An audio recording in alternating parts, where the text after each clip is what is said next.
Yeah, what's the main respondents? And they show the results summary.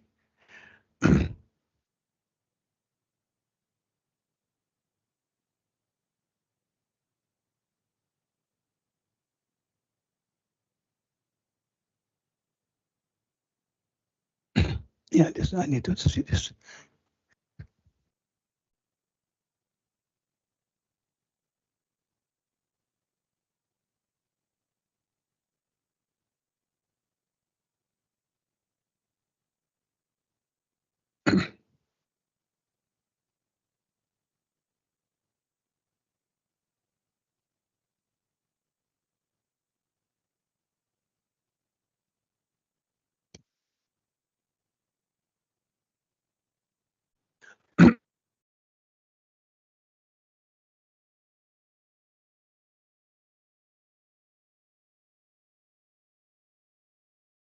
Sponsors.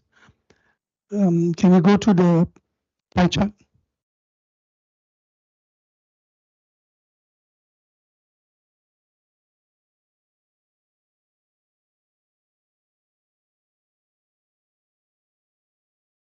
So go 41 here.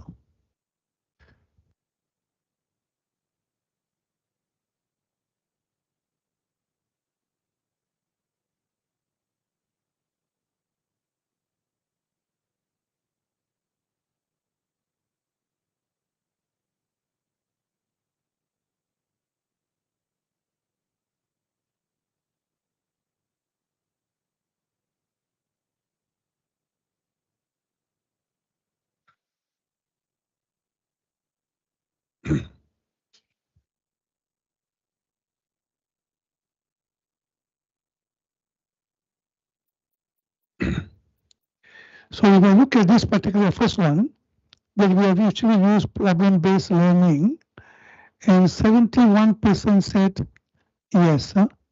So basically, problem-based learning is not a concept which is foreign to you all. Next one, please.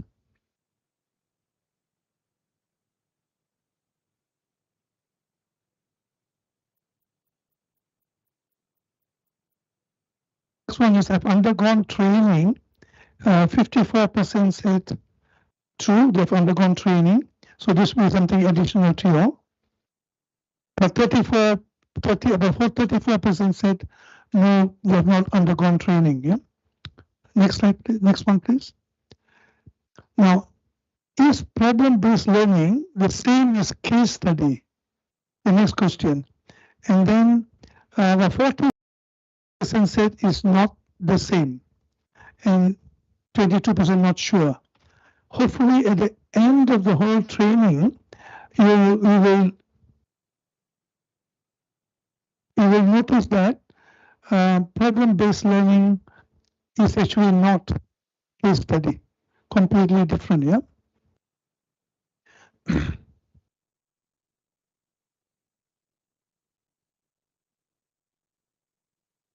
I got 63%, 63 respondents now. Yeah.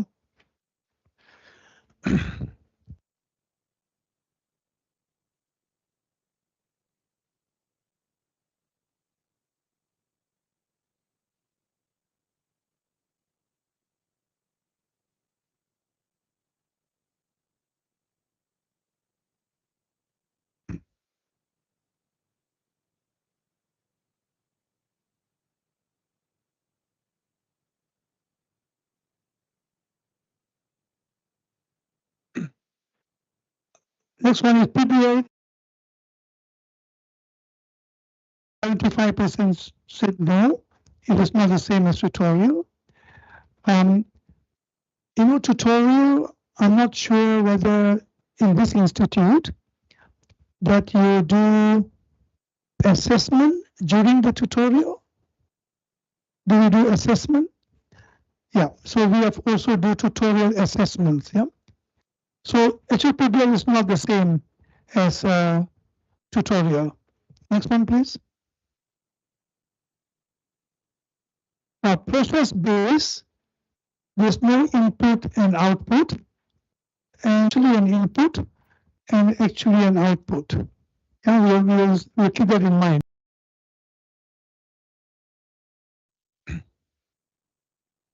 During lectures and tutorial,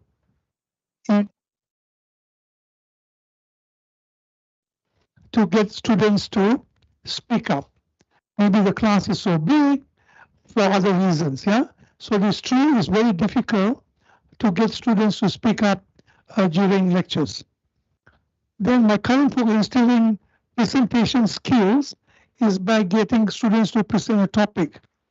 So that is what's happening at the moment to instill confidence. But like in our PBL in the university, every pharmacy student will get to present 27 times through the PBL. Yeah, so probably look into that later. Next slide, please. When conducting my course, I try to improve my student communication skills during lectures and tutorials. 90% say that is true, but as you know, in a big class, sometimes very difficult to focus on this one. Yeah. Next slide, please. Problem-based learning is led by the lecturer, and 68% noted it is true, but the people that we have developed, it is not led by the lecturer, it's led by the student. So we see how we do that, yeah? So it's facilitated by the, it's facilitated by the lecturer. It's facilitated, not led by. The session is led by students, but facilitated by lecturer, which most of you agreed, yeah? Next slide, please. Is not facilitated by the students. Facilitation by lecturer, led by students, yeah? Next slide, please. Problem-based learning is led by students. Most of you agreed, it's actually led by students. Next slide, please. PBL session is a 2-hour session, and 53% noted that we have developed is actually two face-to-face sessions completely by the student themselves. Yeah. Total SFT time is 8 hours. Mostly not too sure, but it is 8 hours. The whole thing will be about 8 hours. Next slide, please. There's a 3 sessions, and 51% agreed. In actual fact, there'll be 3 sessions for each PBL thing. And 51% said yes. Optimal number of students is 10. Again, it was not too sure. In actual fact, for every PBL session, the number of students is only about 10. Yeah, so there was a question.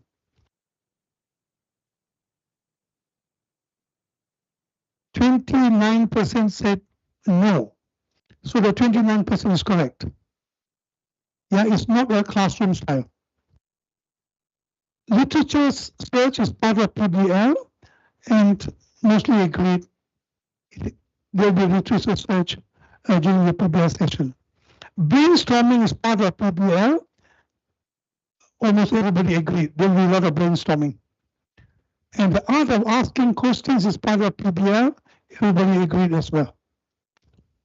And later on, when Dr. Maibub shares with you on the rubrics, we use a rubrics for the PBL, you will notice that if the student don't ask questions, they don't get any marks. So the rubrics, you share the rubrics later on as well, yeah? I think that's all I think, yeah? Okay, thank you so much. Can I get back to my slides, please? Thank you.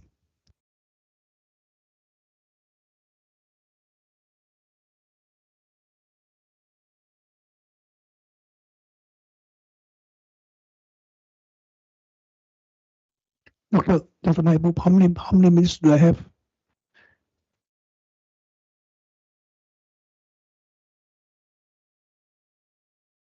almost 11 o'clock.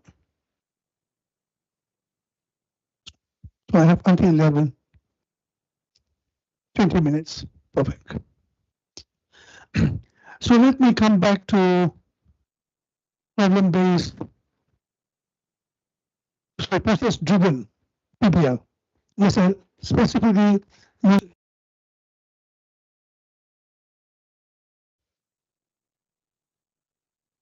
And before I go on, if you notice on the right-hand side, this has a logo, Real World Holistic Pharmacy Education. That's what we're trying to do for our students, yeah? So students come out after the 4 years, they're ready for the real world. Next slide, please. Oh, I can change it, yeah? Okay, thank you.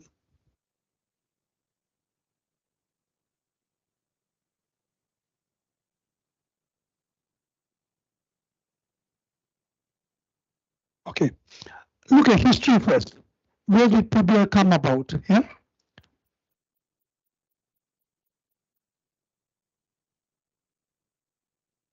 Here, one there, or one there.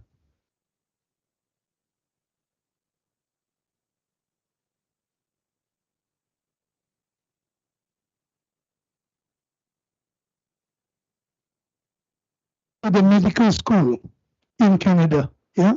It was the medical school in Canada, yeah?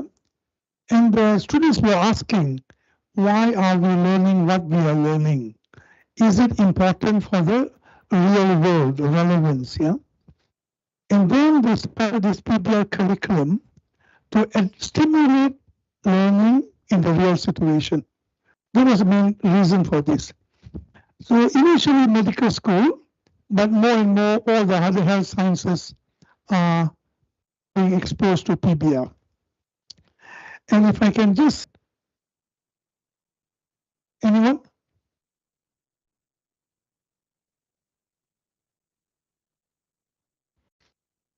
So that is the real lecture thing. So this way it comes in. So if I just hear, and I will forget. If I see, and I remember. If I do, philosophy is coming from. And this is by Confucius, from China. I think we'll agree to this, what is stated here. Problems that they can solve in many ways and more than one solution. I'm going to change the term solution to a resolution.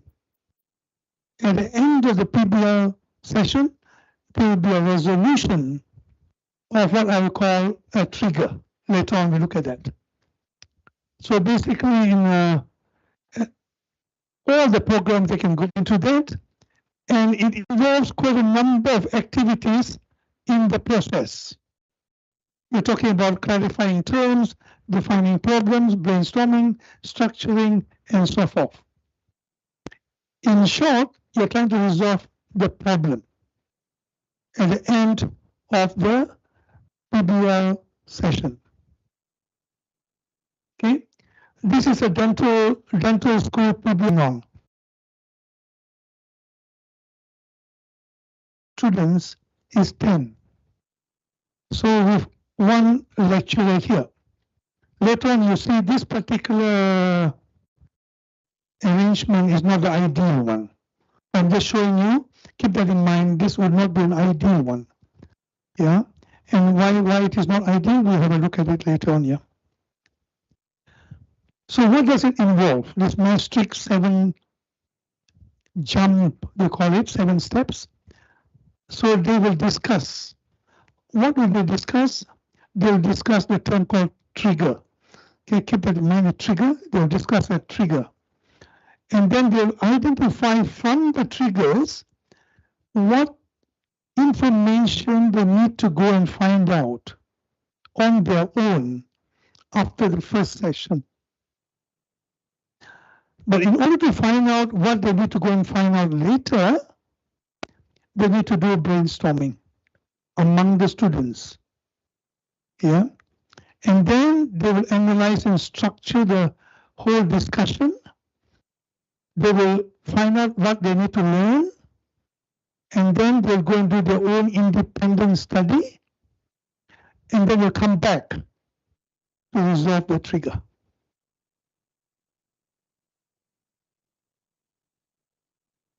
So remember I mentioned about the term process. So the process as a process. So one of the founders, Wood, he defines PBL as a process. So what is a process? You have an input. It triggers the students to brainstorm what they need to go and find out later. Then you have got a number of activities. You have actually 3 sessions, 2 face-to-face sessions and 1 student-owned session. So there'll be 3 sessions. And then the output is actually the resolution of the trigger during the 3rd session.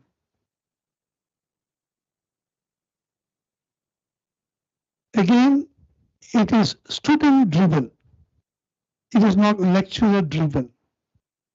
And sometimes lecturers find that difficult because you are a lecturer, you want to lecture. So you have to take your step backwards and let the students lead the whole session. So it's actually student-driven. They do independent self-directed study. The whole learning process is student-driven. Yeah. Remember I mentioned about 10 people? And then the tutor, the lecturer is there, but the role is to facilitate. And later on, Dr. Maibel, yeah, very important. And the trigger, as I mentioned, will contain enough information for the students to drive their discussion and brainstorming. It will contain just enough. It's like a puzzle. I give you something, a trigger, you need to go and find out information about the trigger. Yeah. So basically, like adult learning, all members have a role to play. So later on, you see the rubrics while you encourage students to participate.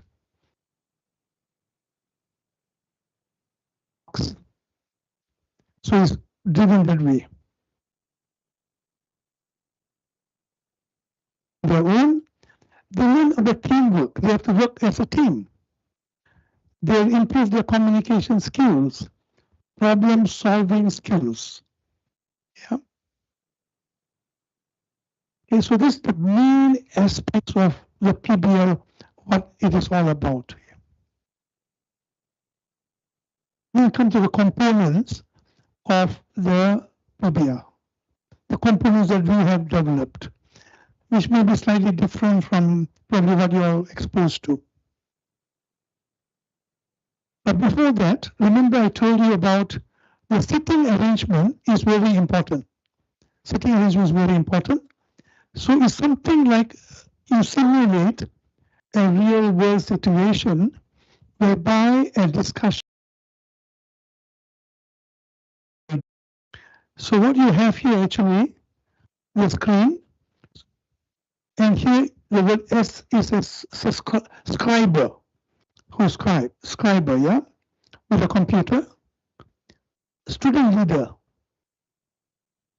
student participants, facilitator far away. So just now, remember I mentioned something wrong here because the facilitator is sitting here. When a facilitator lecturer sits on the table, the students also feel a bit apprehensive. So we want to release them. So you lecturer have to be away from the main discussion group. So in this case, a bit of confusion. I'm not sure who is the scriber. I'm not sure what he's trying to do. Probably he's a scriber. This is the facilitator, he shouldn't be there. And the students are there. Okay? So this arrangement is critical, where you train the student's mind to transform them into real world type of situation.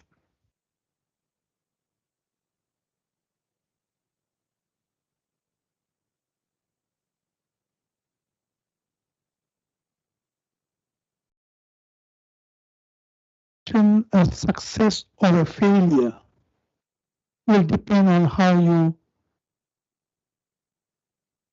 trigger is not prepared properly. From our experience, we have shown as well. The first session won't last 2 hours. If the first session cannot last 2 hours, then there's something not right. Now, so you may ask me, which type of topic would you do your PBL? Which type of topic? So what we have done is, we have converted a 2-hour lecture, a normal 2-hour lecture, we have converted into a PBL pedagogy. Into a PBL session. So the trigger is such a way that you need to be able to come up with 10 learning outcomes, and each learning outcome can have even 30 to 50 points they must go out and find the information for. Okay, 10 to roughly. The other key thing is students do not know the trigger before the full session. They have no clue at all what is going to happen during the first session. Trigger is kept secret and is only given at the first session.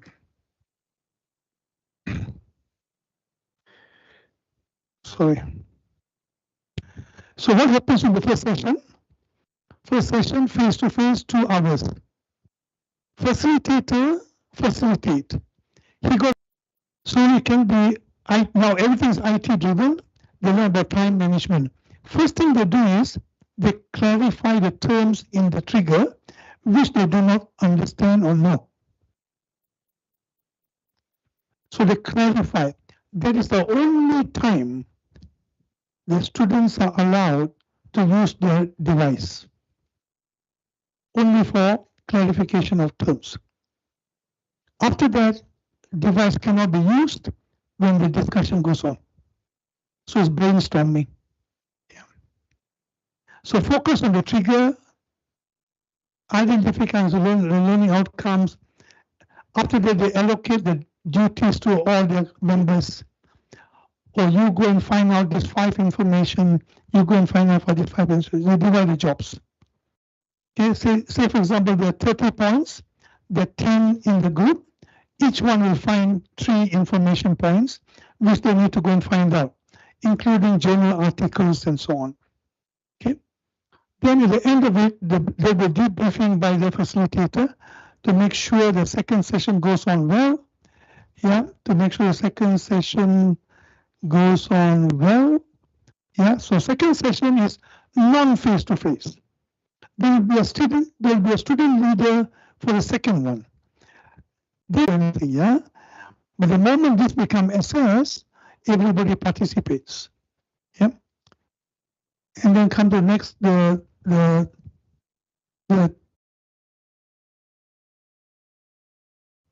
is face-to-face, 2 hours. They resolve the trigger, not a presentation session. It's a resolution of the trigger. Yeah, and questions by the students. During this time, students have to ask questions of the presenter. If they don't ask questions, they don't get marks. So you train students to ask questions. You know, Asian students tend to be very quiet. They have to ask questions. Again, there'll be debriefing. Sometimes the resolution of the trigger, from our experience, sometimes we prepare what we think is the best resolution. But don't be surprised. The students come up with alternative solution, and it is academically sound. which can also be accepted. Yeah, so resolution of trigger. Now, the other thing is, remember, initially PBI was for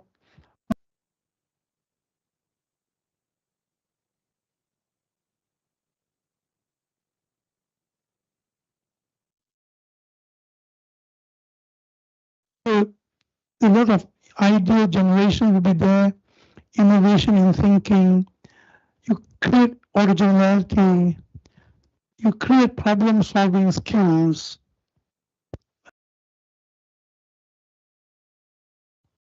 Yeah, they need to concentrate, and at the end of the day, they resolve the trigger.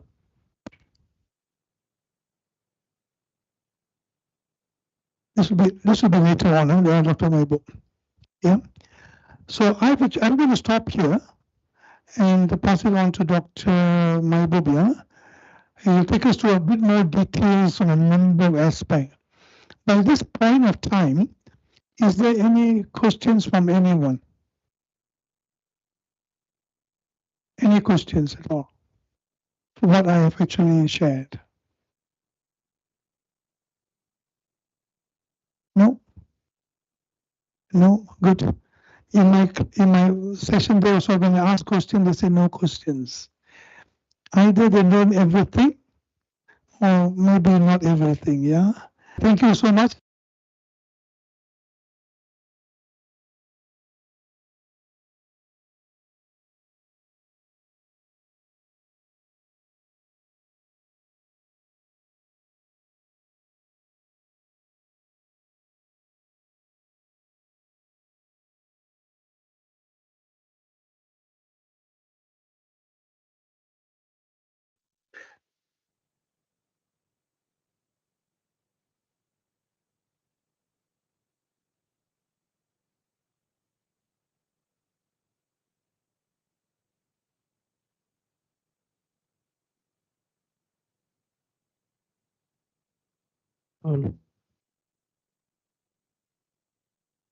Thank you, sir. Thank you for your informative session. I really hope that Indian education system can see some problem-based learning approach in near future. Thank you so much. So yes, audience, now let's break for a quick tea and coffee, and also make sure that you kindly return in 10 minutes. And the thing that number of population now should be equal to the number of population after break. So yeah, now let's break for the tea and coffee. Thank you.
and thank you for returning.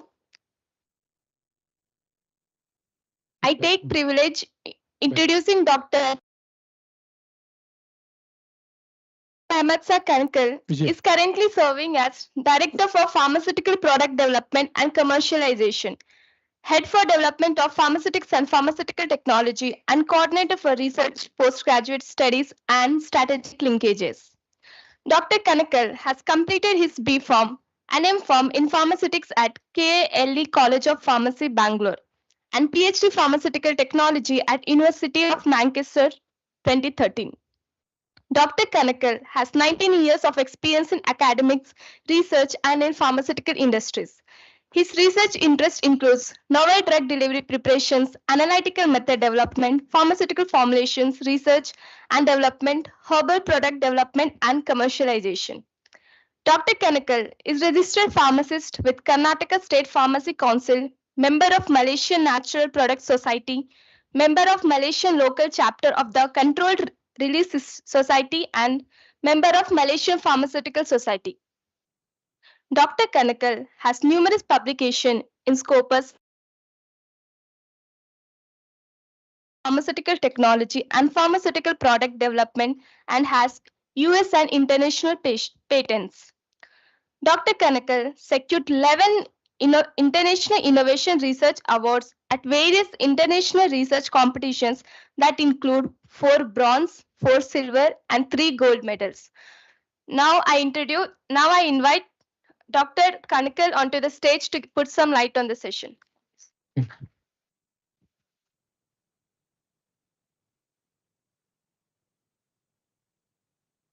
Okay, thank you. Am I audible to? Oh, it's too loud. How about now? Much better. Usually my voice is a bit high. All right.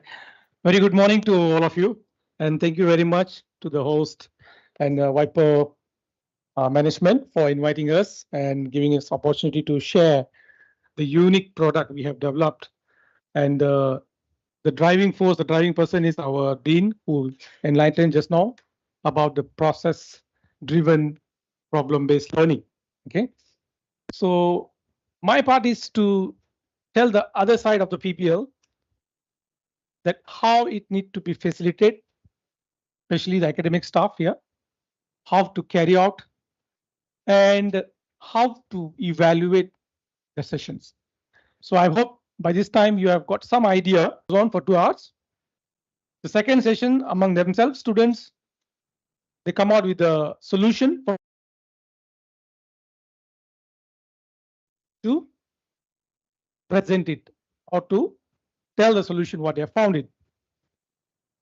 The most critical part in facilitation is the first session, because if you don't put them in a right direction, they will go in a total failure of this PBL. If they're not directed right way, then they end up into of the first session is the most important. Give the tips or whether any how to say some sort of clue. No, you have to just facilitate the whole session.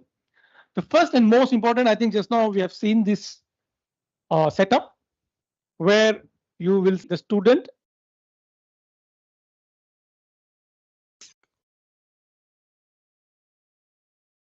students, they withdrawing themselves from the students, but yet they need to drive the whole session in a I think this one quickly about the screen or scriber and the student leader here and the facilitator, the academic staff, they can be here or here, away from the key part is they are away from the students. They're not sitting with the students. Now, for session facilitation, a successful facilitation of PBL session mainly depend on the trigger. If you don't give a right trigger, what I will facilitate, what I will take you, where I will take you. So the trigger must be very, very important here, must be designed properly. And design of a trigger needs to be done objectively. It must give you a task, but at the same time, it must allow you to search the large amount of information to fulfill the topic. I will later touch on that, how whole topic is uh, covered. The facilitator's notes must be prepared about 15 to 10. The why this timeline is, if let's say the institutions have a more number of students and we may not depend on the subject expertise only. Let's say I'm from pharmaceutics. I need help from pharmacology, from analysis, from maybe even from postgraduate students to facilitate the session. Since you are not the subject expertise, but you need to know what is this PBL all about to facilitate and to understand the whole process. So I must give you 10 days before at least, so that you can drive it very proper way in the right direction. Key to this successful facilitation, there are few requirements, like you need a facilitator who has leader, and the leader changes from first session, second session, and third session. You make sure the leader, the scriber, take the points. Maximum of 10 to 12 students per group. That's the key thing now. If let's say you have 100 students here, how am I going to manage the session? So that student may be divided 8. It cannot be done in the afternoon. For that reason, postgraduate students can play a role here. Other department staff can play a role here to conduct the each group, to manage each group. A roundtable discussion, which we saw here. It's a roundtable discussion. It's always a face-to-face. The reason here to make ready the students for real world situation. In real world, you'll be not like classroom, you'll be dealing with your colleagues, your boss, your management in this fashion. So that's why we are preparing students in a real world setup. The device you have, whiteboard if you need to take any taken and what not to be taken, what to delete, what to add. And like what just now our dean mentioned just now, Prof. Ellen, dictionary or Wi-Fi accessibility for to access session, communication to be started. So sessions takes on because they never done, or maybe they have done. It needs a continuous reminder. You need to remind them how these 3 sessions are carried out, and also clarify them what we are going to look into you in order to give the marks. Like one of the point is unique thing. Maybe I don't know whether you have this practice or not here.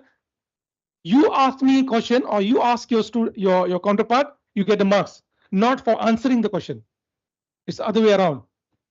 To make you confident in future, when you are sitting in a meeting with the vice president, R&D head, production manager, you must be able to contribute that. You must be talking counter or ask the questions on whatever the topic going on.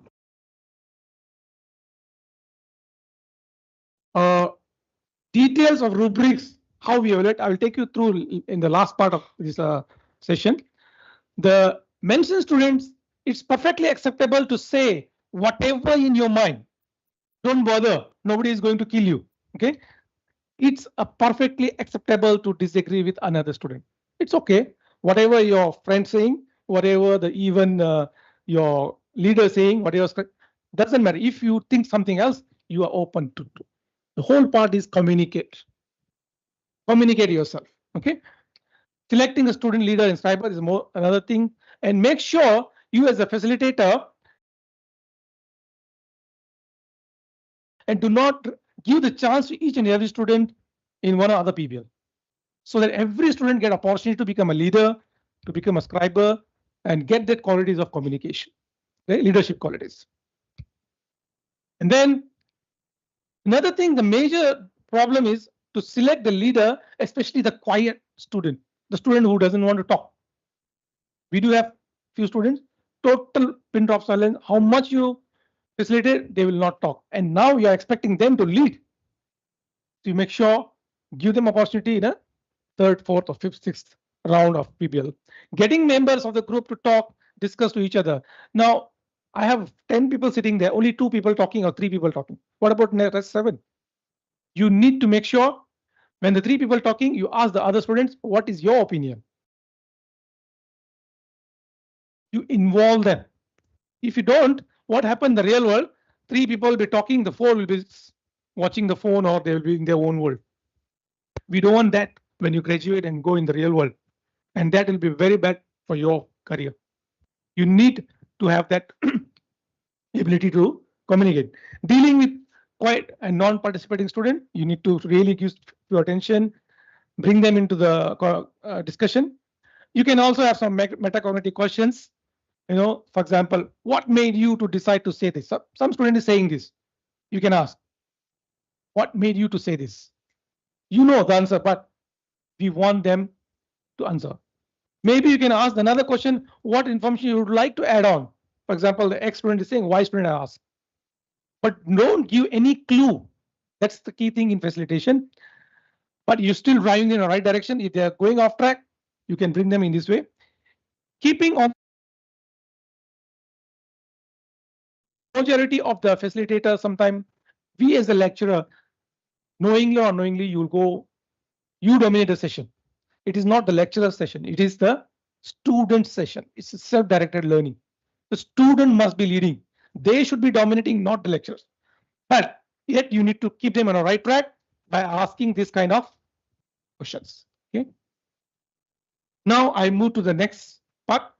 Is there anything on the facilitation session, you can ask me a question. You can stop me in between. No issues. I can go back. Okay. Since the time is very limited given and very compressed time. Now, I would like to start with this.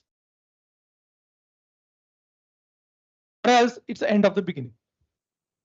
I want to make a successful PBL. I should know what is the end, what I expect you guys to achieve from this PBL. Then only you can design the whole thing.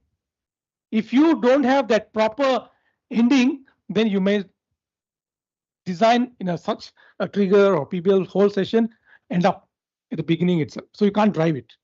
So this is the key thing here to make the facilitator notes what topic you want student to learn. For example, help. You need to straight away click that.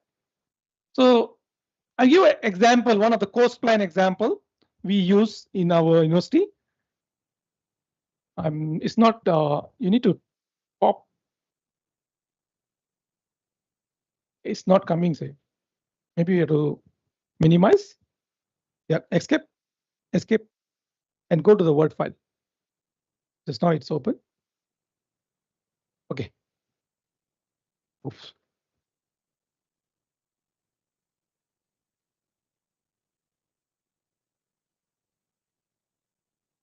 Now it's coming. Yeah. Can you bit to maximize, sir?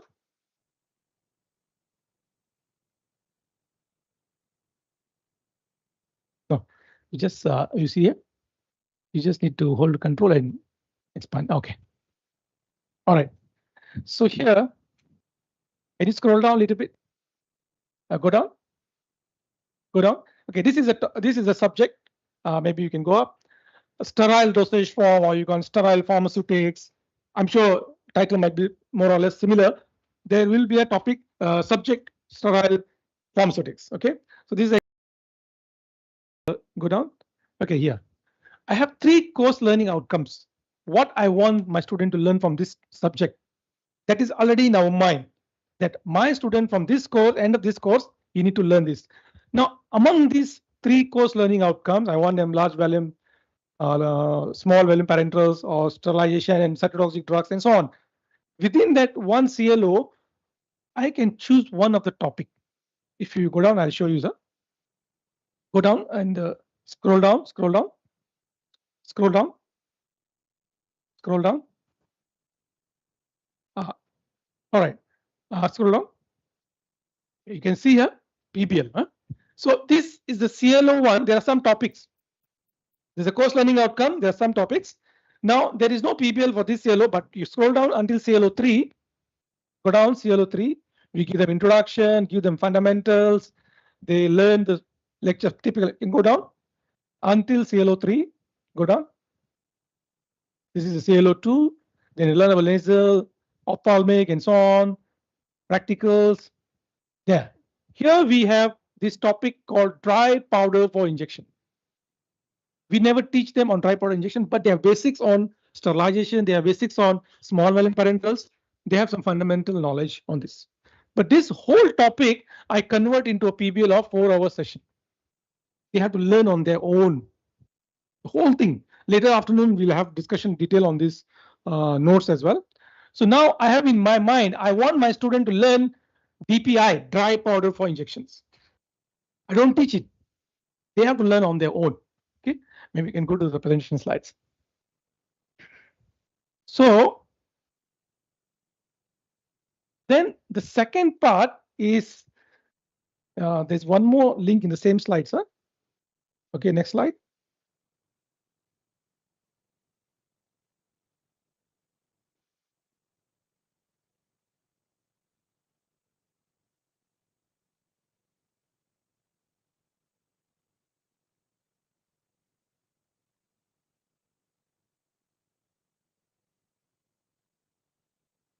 No, you present the slides first.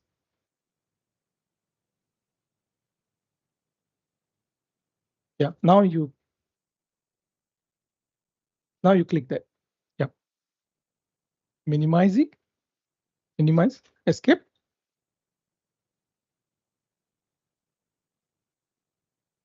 Just now like escape.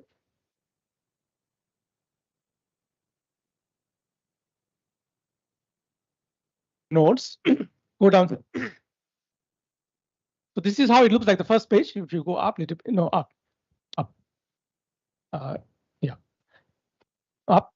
Here you'll have some details. Okay, what is the PBL? But they don't know the topic. They don't know the topic. It's dry powder for injection. There was a confidential document from the students which I showed you that we don't share what is the topic coming on. Something to do with DPI, but they don't know. Okay, so they will receive this first page on what date the first session, second session, what, and so on. For facilitator, if I have a small group, I will be the same person. If I have big group, then I have to have 2-3 lecturers that must spend time here. Go down later. Our dean will talk on the trigger. So I'm on the facilitator notes. We know what course learning outcome, under which course learning outcome this topic comes in, to recognize the principle involved in applied theoretic skills in manufacturing of small volume parenteral products. I want you to learn small volume parenterals. DPI is one of them. Dry powder for injection is one of the small volume parenteral. So that topic we don't teach you, but you learn through the PBL. So now I know what I want my student to achieve. Then we design the PBL learning outcome. What are those learning outcomes? They need to learn the importance of small volume, recognize about theoretical skills on how to make dry powder for injection, packaging of dry powder for injection, storage of dry powder for. So these are the specific your trigger. It must achieve this all learning outcomes. Go down some. Then we'll come out. Few clarification of terms. Go down slowly. Go down. Go down. Go down. And these facilitator notes starts here. On each term, what are the information to be obtained, and what are the, and each information details we can go down. Sir. Go down. You can scroll down. Okay, you can scroll on very fast, no problem. So basically, I give in detail everything about DPI to my facilitator. Imagine I'm a pharmaceutics, I'm asking clinical pharmacists to come and conduct this PBL, or a pharmaceutical chemistry person. So he needs to know, though he's a pharmacist, he needs to know what is the topic all about. That's why we need to give 10 days before. Okay, so we can come back to the slides. So basically, these facilitator notes now serve the one first objective for facilitator to facilitate the session. That's the first objective of the facilitated notes. And then after the session completes, student present, resolution done. Maybe they achieve, may not achieve partially, 100%, maybe extraordinary, doesn't matter. But still it's compulsory to share those facilitator notes to the students to understand where they're lacking in the completion of this topic. And they will go through themselves again. That questions might also come for final exam from that. Okay. So Objective of the facilitator notes is to guide the student to identify the topic of a PBL and problem for a given related topic. So after completing of the PBL, they will get these notes to construct the PBL learning outcomes. So you need to know what you want the student to learn from that PBL. If facilitator doesn't know what to conduct, how can he or she manage to bring you on the right track? Themselves, we need to give enough time for them to study and come to the session. Okay. If you're a subject expert, you can come in midnight, doesn't matter. But what about others? Okay. To provide a learning study material to fill the knowledge gap. Surely student will achieve, may not be 100%, 90%, 95%, sometimes 110%. They go beyond us. Then we, as a lecturer, we learn something, we improvise the facilitated notes, we include that extraordinary resolution, then we give back after 2 days. Also we have experienced that. Some extraordinary students do that. They come out with 2 different resolutions, sometimes 3 different resolutions. So that also make us to learn as well. Okay. And then it's a structured student self-directed learning. Self-directed learning, because you are giving detailed notes, they will learn themselves later. Control management of a first session. If I don't know what is the session, what my student, I want them to head to which direction, then you will not able to manage the time. You will not able to manage the whole team there. Then we'll end up either in a wrong track or not enough time, or even interestingly, the first time when I and Prof. Allen conducted, they finish in 15 minutes. Done. They said, done, we found already. But when we start facilitating, asking those questions, counter discussion, they said, time not enough, sir. We need another half an hour after 2 hours. That's why there's a lot of technique involved in facilitation. Control management of a session with proper detailed notes, standard from Wikipedia, Google. We have to use standard references from books, from Copia, FDA guidelines, whatever it is. Okay. Facilitator notes will provide required fundamental information related to the standalone topic. You are giving one full topic, it will give the complete background, including the resolution for the problem given. Okay. It's important because time management for all sessions. If you did not manage it in the first session properly, they did not in a right track, the second and third session will be collapse. Or they may be going in a huge discussion for nothing. Other colleagues of your department, maybe from different department, student done, resolution done. Like I said, 90% correct, 10% they have missed something. These notes will help them to fill that gap. Sometimes, like I said, they go beyond us, 110, 120%. So that will help us to add on to the content. Helpful for time allocation for each. That is not the right facilitation. So these notes has certain sections. Are they achieving those points? Just now I show the table. Then I'll make sure that point goes to student 1, second point go to student 2, third point go to student 4, so that everybody involved, it's a teamwork. The cover page I show you just now, clarification of terms, I show you the example. It has a trigger information. It has details of around 10 to 15 pages. Then finally, resolution reference to that. So this is a typical components of a. Now,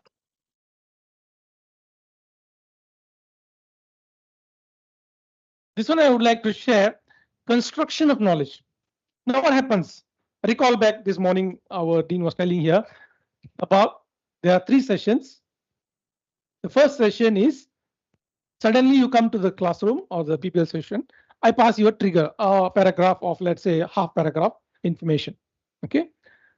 Then you don't know anything. What is the topic all about? Only you know something to do with injections, something to do with sterile product. But when you go deep into the problem, then you start knowing slowly. I think it may be small vials, it may be dry powder inhaler, it may be you have a small amount of information. So you construct some amount of knowledge in the first session, but not yet clear. You only find the terms. You're trying to, let's say in front of you, you have 4 ways or 6 ways. You're trying to find out which way is the right way. That is the first session with required materials. So you get some knowledge because we allow you to use Wi-Fi, we allow you to telephone to clarify terms only. But when it comes to the second session, the knowledge expands. Why? They go and search each and every term. They find out the details, whether it related to the problem given, are we getting enough information? And it's not by one student, every student must get and come back for 2 more. We are not there. They will book the room, they will take a discussion room. Whenever they want during COVID time, they do online at midnight, up to them. There is a different leader who will leading there. Everybody bring the, like you go for picnic, you bring to complete the session. Now you bring some knowledge, the target is given. Everybody will go and search some component. Let's say I search for packaging, another fellow search for ingredients, another fellow search for guidelines for manufacturing, another fellow search for stability, another fellow search for storage. We come back, discuss for 2 hours. Then prepare the slides. That is to present in the third, and your knowledge expands again. Then you tell that this is a topic, there was a problem, this is a solution. If it is, they think in one way, what we have done in the facilitator notes, they will achieve 90%, 95%, 100%. But there are some cases, they come out in an extraordinary resolution, 2 resolutions. Possibly it's 2 solutions for the same problem. This is mostly we find it in chemistry.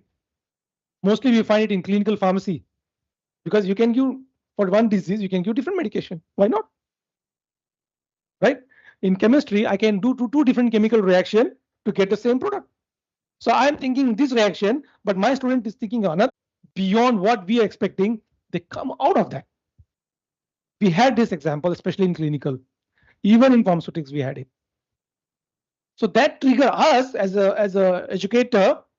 Hey, we have to look in this matter as well. That we allow them to come with 2 resolution, no problem. Sometimes they come, one is right, one is wrong. Sometimes both are right. So you are the owner of what you are getting it and validating it in third session, checking for assessment, then again validate this against the facilitator notes to get to know whether I'm on right track or am I going better than the what is expected from me. So that's how you slowly construct your knowledge. Then you will come to solution. Now I come to the last part of the rubrics. I have another, I think 10 minutes only. 12 o'clock I should finish. So rubrics is very interesting. When it comes to the first session itself, we tell them what is expected in the first session. How are we going to evaluate you? For example, you don't participate in discussion, you don't get forward. 10 students are there. I am your friend, you're my friend. You don't ask me, I don't ask you. That's a simple concept. Now, or else I will give you 2 questions. You ask me this question. We get the marks, go home. We know all those student tricks. Okay. So what we have done is, one of the key part is every student must ask question to every presenter. And it shouldn't happen that one same person, very aggressive student, keep asking everybody the question. I'm the boss here. So I'm the most intelligent student here. Also, we had that situation. Attacking like anything. First session, dominating like anything, not allowing anybody to talk. Then the facilitator has to mention about rubrics. Hey, you talk too much, I cut your marks. You have to be within the limit and allow other students also to participate. Don't dominate the whole session. If you do so, I will reduce 50% of your marks. Then automatically he will achieve his quota, then he quit. Then allow others to. So that is something we have to manage in a very balanced way. So in the first session, we give the marks whether you're taking proper clarification of terms, because you're scribing, you're presenting on the project. looking into this. Are you getting proper clarification of terms? Then display quality participation. Out of 10, 5 are involved, 5 are quiet, or maybe 2 only very aggressive, another 2 is super quiet, another 2 ding dong, in between, coming, going. So how to give the marks? It's not fair because this fellow is dominating, suppressing others. It's not the fault of the other one who is quiet. So we have to give equal chance. So when we look at the quality, the word quality, not the quantity. Out of 2 hours, I'm the only participating talking 1 hour. Okay, so quality participation, we give the marks. Propose ideas for learning outcome. It's not just talking there. We don't want to breed politicians giving false hopes and then nothing coming out. So we want something quality ideas. You must give ideas related to the learning outcome. Oh, I Google out, I go from this, I just blast information. I am good in talking. I just talk. No, you may get 0 for that. It must be propose ideas for learning outcome. What we're expecting is something to, like say, just not trigger dry powder for injection. Critic information. That's like I just say, it's no harm in saying and countering your friend. Whatever they said, you can agree or disagree. You can justify what is right, what is wrong. So you have to have a critic information. I'll take you the example of this rubric as well. Now, interestingly, the initially second session we didn't have assessment, but eventually we understand how the things going on. You know, they meet or don't meet. We need to have some spy. Who's going to spy on them? They themselves will spy. We can't be going. They say, "Sir, we are doing tonight 8 a.m. So 8 p.m. in COVID time, midnight, 12 o'clock, after dinner, everything." So I can't be going and watching them. Yes, that time online I can get the data. I know how many involved, how much time they involve. But what about physical? Sometimes they go to Starbucks, 8 o'clock they do. Sometimes they go to coffee shop, evening 6 o'clock they do. But then we slowly change it. We say peer assessment at we done inside the university in a dedicated place and so on. So the peer assessment tell us that the 10 students will assess 9 students. Active participation, communication, respect or not. So they will mark. Again, you are my friend. I will offer you coffee, you give me full marks. You offer me breakfast, I give you full marks. No, we will get the points in third session. I will talk on that now. When we come to third session, we talk about second session. From the leader, issues, problems, how it is resolved, who was the leader, who was the scriber, all those things will be asked and briefed in the third session. Then we look at this. Are they referring from appropriate reference or simply taking off from Wikipedia? Nowadays is what is that? Chat GPT. You know, so things will be checked. Demonstrate the questioning skill. That's what I was talking about. You must ask questions. You just quiet, listen, go back home. Same thing you will do when you do real job. And somebody is leading, somebody will be dominating, and you will be left behind. So we are preparing students to real world situation where this also we got this info when we send our students to industrial training for 2 months during third year. We get a feedback from the preceptors that your students are very quiet. They don't ask any question. They're very polite. When they don't ask question, they don't know what to explain them. They give some basic things and then come back. If you ask question, you get more and more knowledge, more interaction. So we put this as a one point where demonstrate questioning. So marks for that. Propose the resolution of trigger. Now, 10 students.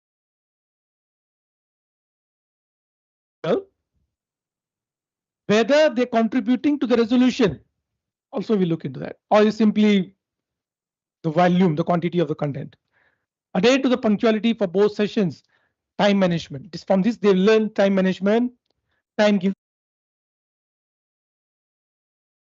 question in precise time. Are they answering in a precise time? The whole session is finishing in the precise time. Are they arriving 5 minutes before the session? Are entering the premises? All those things comes into the time management for both session, first session and third session. Because the second session they are on one. This session and this session we give the marks for time management. Okay. Probably I need help to click this hyperlink so that I can show you the real rubric. We have some marks.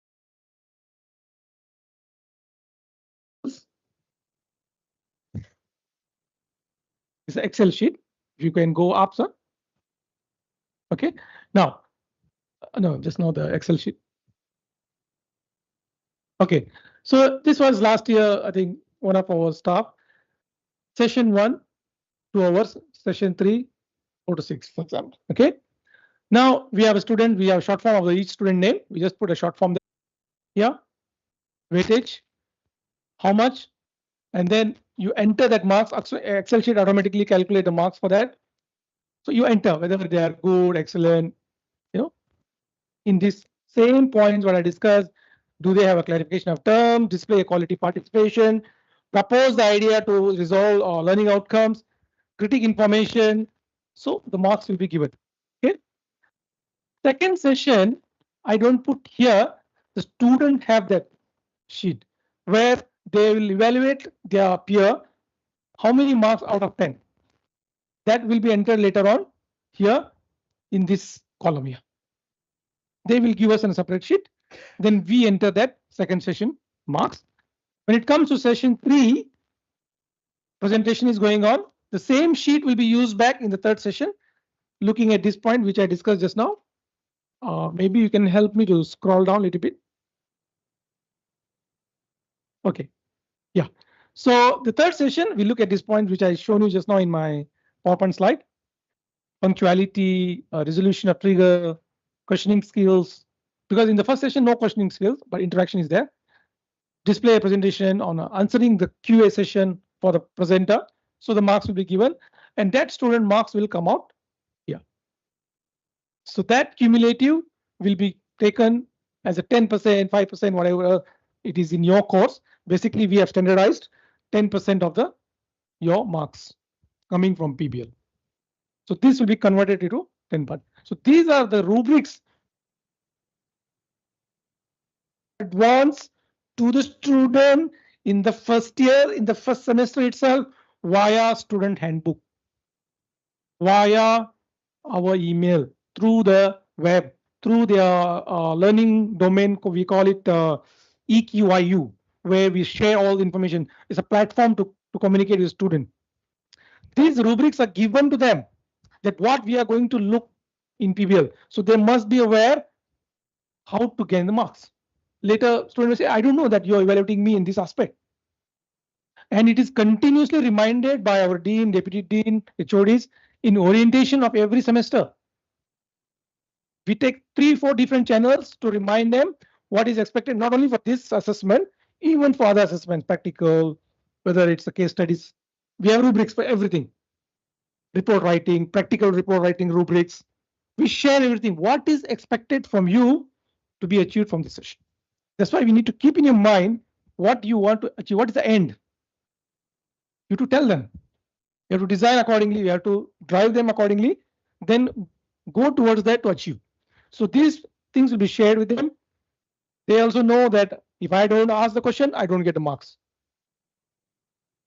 So if I don't answer the question, I don't get the marks. If I don't come on time, I lose marks. Because many students initially, when time management is issued, 1 minute late, they get 0 for time management. 1 minute late, 0. Or few seconds, 0. Since then, they come 10 minutes advance. So that's type of culture we are giving. We sent our student to B Brown, which is a multinational company, B Brown, sterile dosage form manufacturing plant in Malaysia. Their policy is the staff, if come 1 minute late, 1 minute late, you will be sent to counseling. 1 minute late to the office, you will be sent to the counseling. That level of seriousness in time management. So now if my how to train? By giving them marks, by making them serious about this. So that's how we incorporate this in one of the assessment, and we do another assessment, time management, but this is one of them. Okay, again, next slide. I think this must be my last slide, if I'm not mistaken. No, go back to PowerPoint, sir. I think I'm done.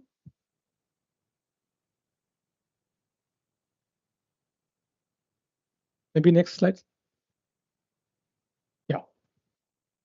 So with that, I hope I have given a fair idea about how the facilitation session goes on, what is the importance of facilitation notes, and how the rubrics plays a role in this PPL, and how it is been evaluated and communicated with the students. Okay. If there's any question, I'd be more than happy to answer or discuss, or any opinion. Please feel free to give opinion that can we this way. Maybe this is right or wrong. So we always open for continuous quality improvement. Nothing is permanent. You know, any opinions, anything you feel, anybody?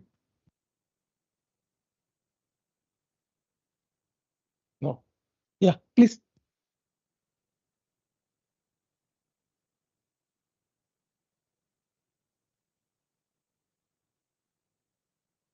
Okay, I got what the question is. Nowadays is all online education, and how we can manage this format of PBL. We had this for nearly 1.5 years during COVID, during coronavirus. We had a challenge. We had a big challenge. So I was the one driving person to convert this whole thing, and with the guidance of our dean, how to fine tune this. What we did is our life became more easier in one way, and another way it is difficult. Okay. So what happened is we have a platform, Google Meet. Maybe you have a Microsoft Team. Somebody might be having a Zoom, whatsoever. So what we have is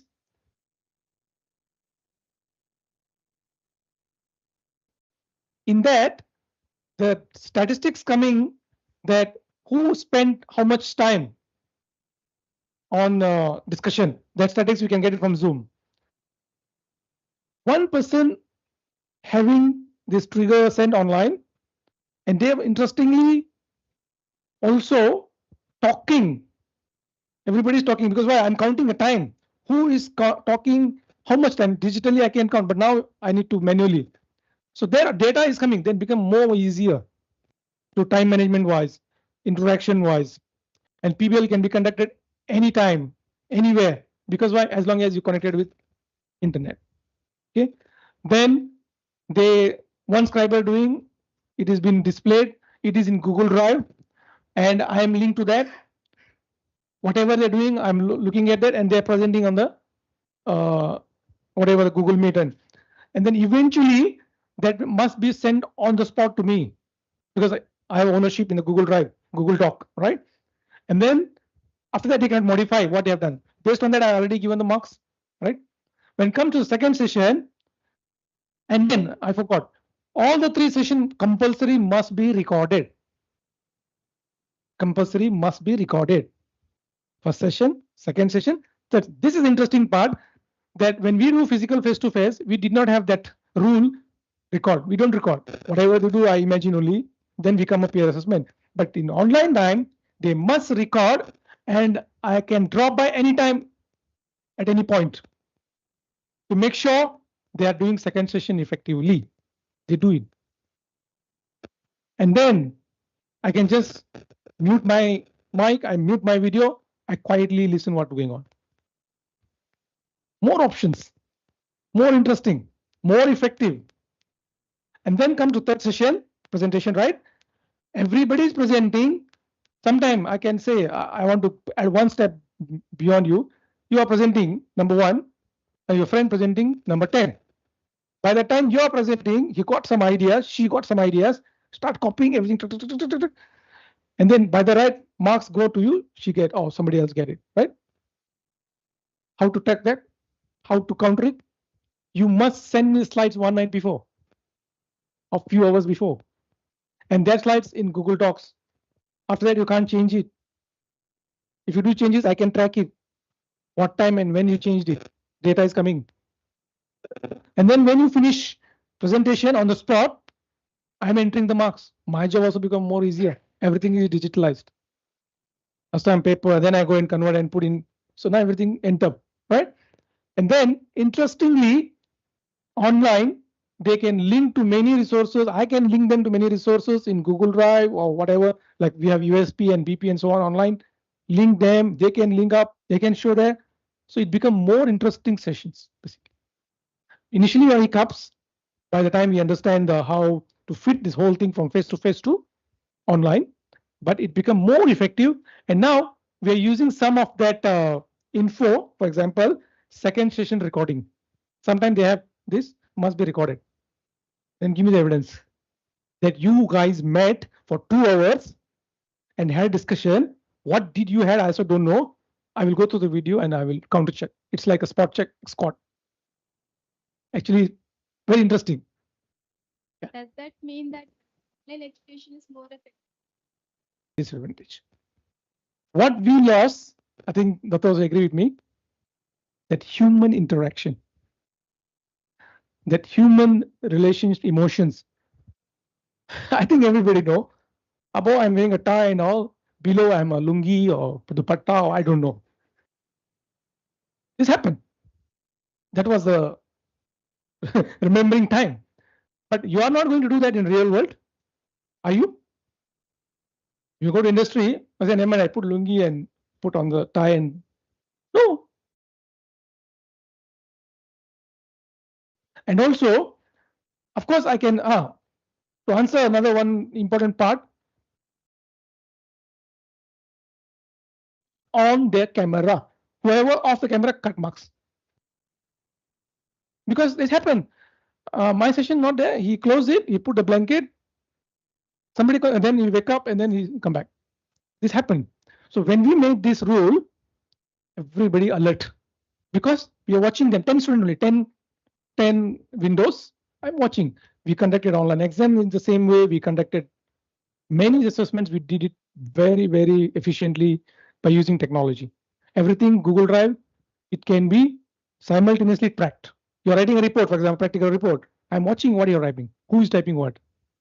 So technology gave many benefits, but lost some human connection.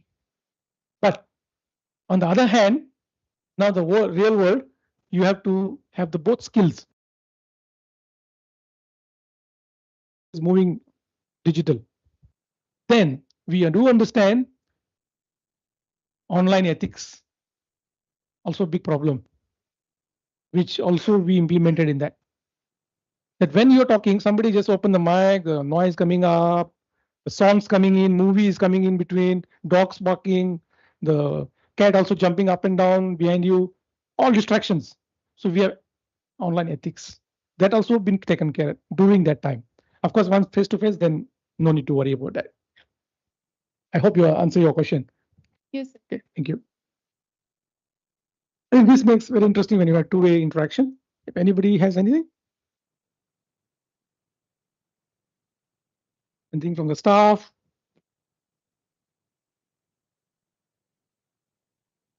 I think we'll have more discussion this afternoon and more details, and our dean also going to tell a few more on the trigger, the most important, designing a trigger and so on. Okay. Thank you very much.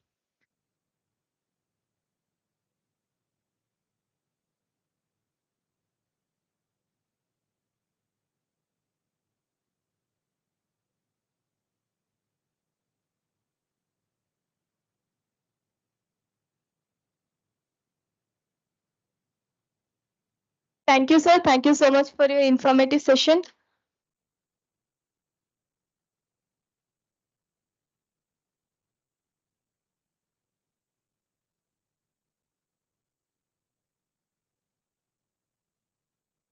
Now, I take privilege in introducing Associate Professor Dr. Vijay Kotra. Associate Professor Dr. Vijay Kotra obtained his B Pharm and M Pharm degrees from the Tamil Nadu Dr. MGR Medical University, Chennai, and a PhD in pharmaceutical chemistry from Andhra University, Visakhapatnam. With more than 16 years of experience, Dr. Vijay Kotra possesses superior teaching and research excellence of new drug molecules for treatment of cancer and diabetes. He published more than 90 publications in reputed journals, presented the national and international conferences, and secured multiple research grants from reputable organizations. Furthermore, he is the consultant for pharmaceutical company, currently attached to Quest International University, Malaysia. Dr. Vijay Kotra is the center around fostering critical thinking, student engagement, practical application of theoretical concepts, and experimental learning. Now, I invite Dr. Vijay Kotra onto the dais to continue the session. Thank you, sir.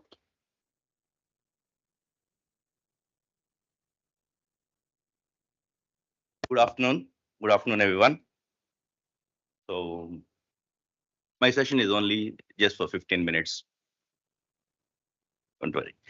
I'm just sharing my experience.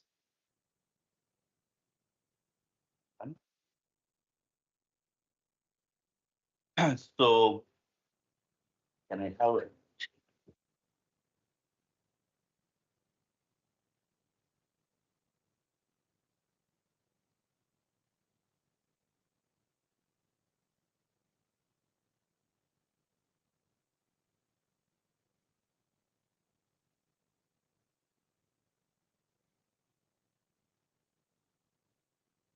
Okay. So I have joined Quest International University very recently. Before that, I work here in India. So I can see really a big change with this process-driven PBL.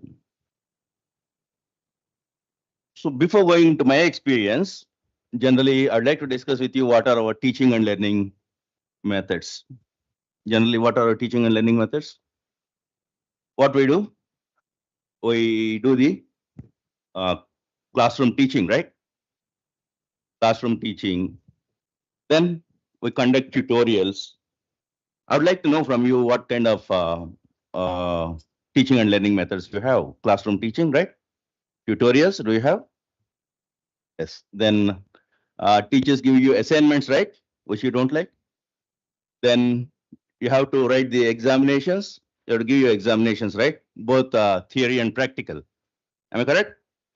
Then case studies, if any family students, generally I hope that they'll be having the case studies. Then presentations, yeah, your teachers will ask you to present some topic, seminars, right? So these are the types of teaching and learning methods what we have generally. And now, what is lacking in this present form of teaching and learning? First, if I go to the first one, students do not want to ask any questions because of various reasons. So students will ask questions. If I ask okay, if I ask a question, how many of the students want to answer? Unless until if I don't point out any one of them. You get what I'm speaking? Yeah. So nobody want to open their mouth, right? Now also, you don't want to open your mouth. Very good. So to break this, we have to break this. This is where the students develop an attitude that like if it gives an inhibition to talk to people, to start a conversation with the people after the studies. This is what you want. You have to communicate with people. What we're lacking here, I hope you can 100% of knowledge. You know 100% about a topic, but North Indians will lead you. Even though they know 80%, they can cover 120%. The reason, communication skill. Am I correct? All the lectures, we think how to develop the communication skills in our students, because our students are very well packed with the knowledge. But lacking is, I cannot say totally lack in communication skills. They do have communication skills, but many of them, for example, from where we come, which part of either we have some inhibitions to speak out, right? Yeah. So with this PBL, definitely you'll break it because, as Dr. Mahbub said, if you don't speak, you'll get 0 in that part, right? Yeah. Then in the triggers, generally what we do, it's not the regular topic. It is the current knowledge. I'll give an example for this. I'm from the pharmaceutical chemistry background. So I'll give an example for this, very small example. So how many of you are aware that photo activated drugs, photo activated basically for anti-cancer drugs. Anti-cancer drugs are very toxic in nature for the whole body. But for example, if it is a breast cancer drug, the person has taken the drug, and if it shows effects throughout the body, it's difficult. Better than that is you activate the drug. It means that you're sending it the prodrug and you're activating where you want. It gives the effect at that place, and obviously the toxicity will be less throughout the body. So this is a current topic, recent topics. So when you are giving a trigger, the lecturers or facilitators are giving a trigger, obviously we have to focus on such kind of things that so that the students will also go and search for that new topics, recent topics. Otherwise, if we go with the regular topics, do we go? No, right? All these are my experience. I'm not saying that this is the advantage or disadvantage. Okay. Then updated knowledge is finished. Communication skills, we have already talked about it. Am I correct? Communication skills, how to make the student to talk. And one more thing comes under communication skills is if in a group discussion, one person is talking and you all will be watching the discussions in TV, news channels, right? That is not the way how we have to behave in our industry or way you're working.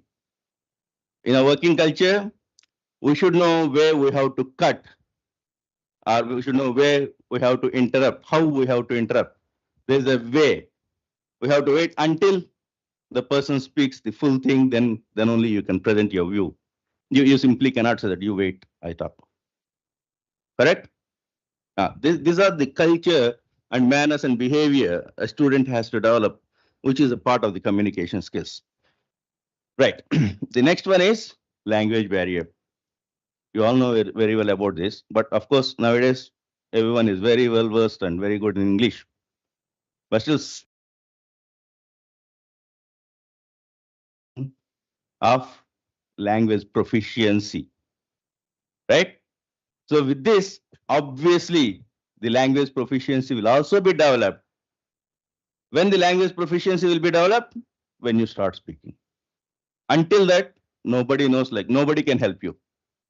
When you start speaking, then only your language will be developed, improved. So here in the PBL, the student has to speak. Correct? Then keep the student involved in the topic. Yes. In the classroom teaching, you all know very well.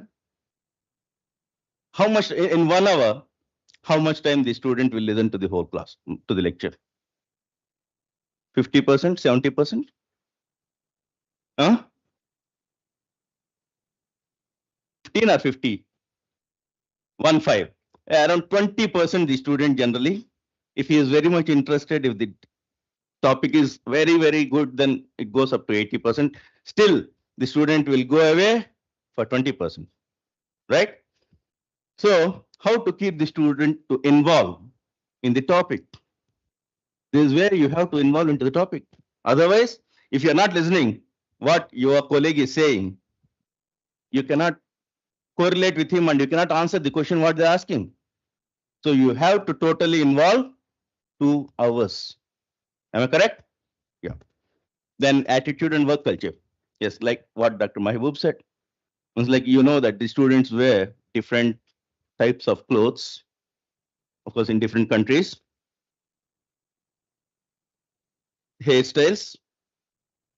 You know better than me, the students know better than me how we go to the classroom. Can we go?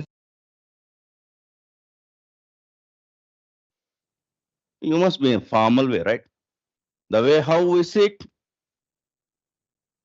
how we talk, everything comes under attitude and work culture, right?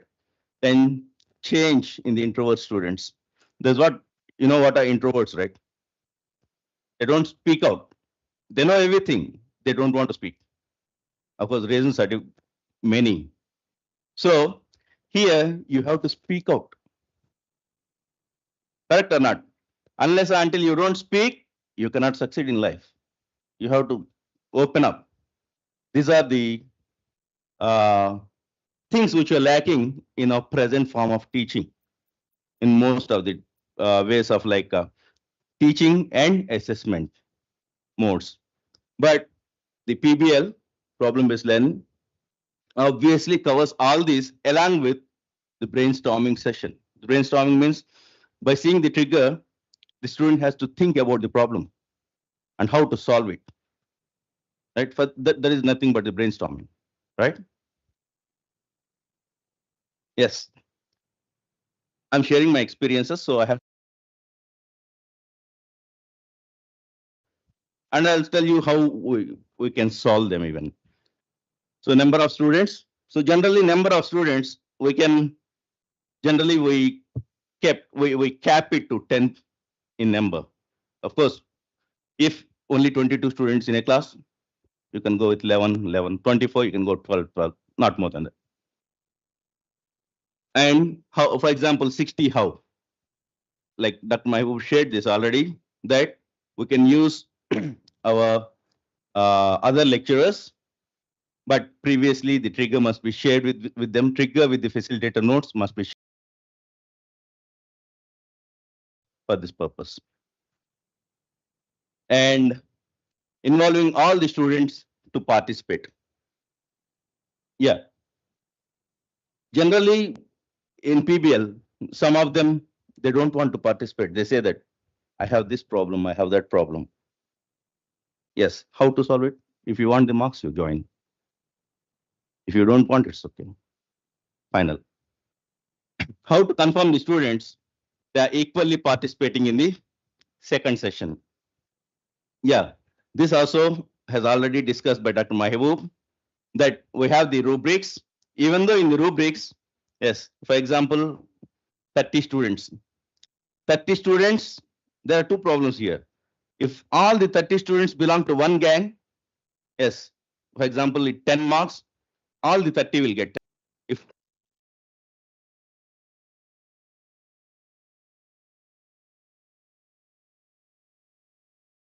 but we can find out all these things in the third session, because the leader of the second session has to explain everything to the facilitator in the third session, what happened, what is the role of each person in the second session, right? Then unbiased assessment, which you can, yeah, unbiased assessment. Very good. This is the main point actually, because the students say that lecturer like only that fellow, right? So he got more marks. Most of the people might have experienced it, even the lecturers, that like, even though the lecturer don't have anything, if the student get less marks, obviously they will,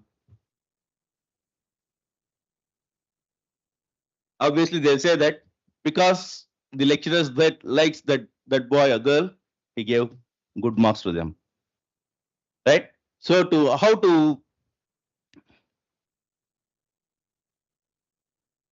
yeah, how to justify this? You can justify this with the rubrics what Dr. Mahbub has already shared, isn't it? Now, if you come late, everybody knows that the person came late. For that part, we have to give 0. Then coming to the trigger, it doesn't mean that we have to give the trigger only in the form of theory part. I can give an animation or a video clip.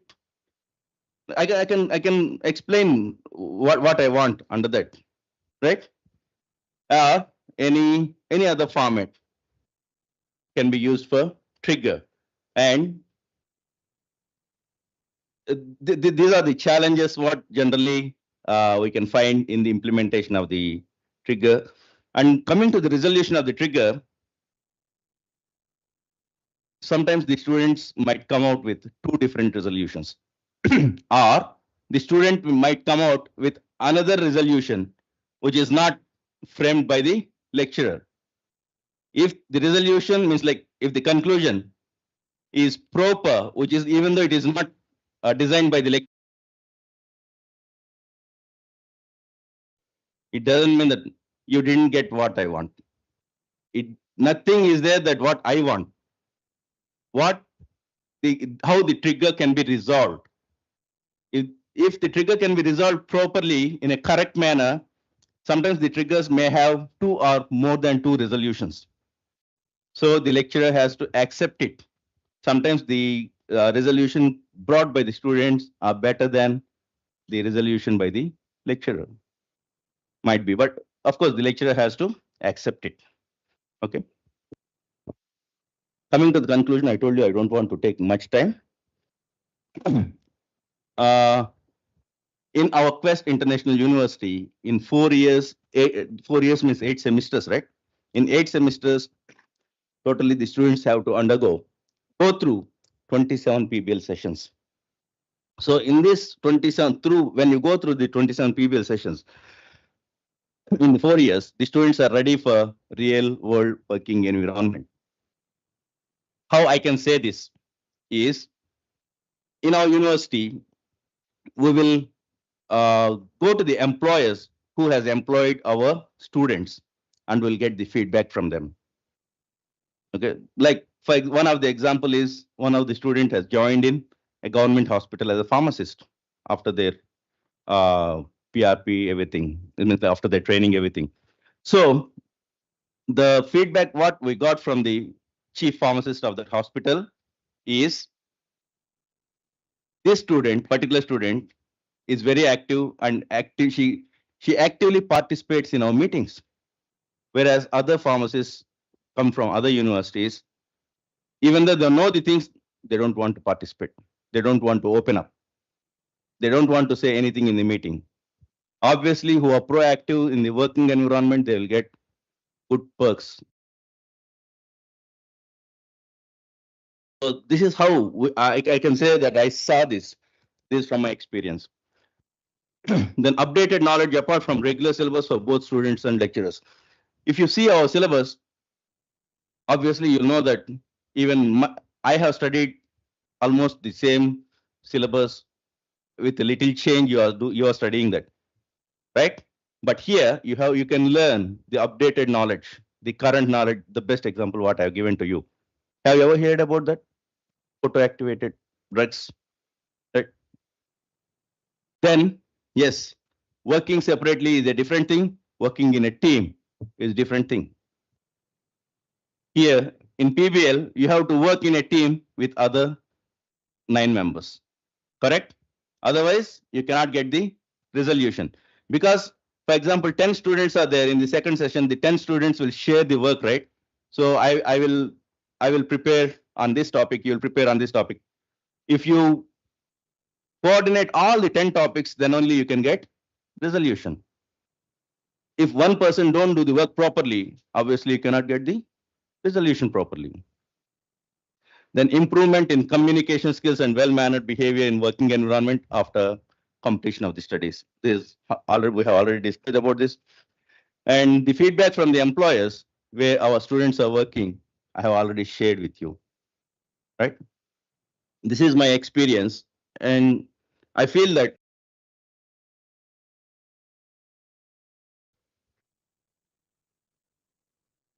thank you. Any Malaysia?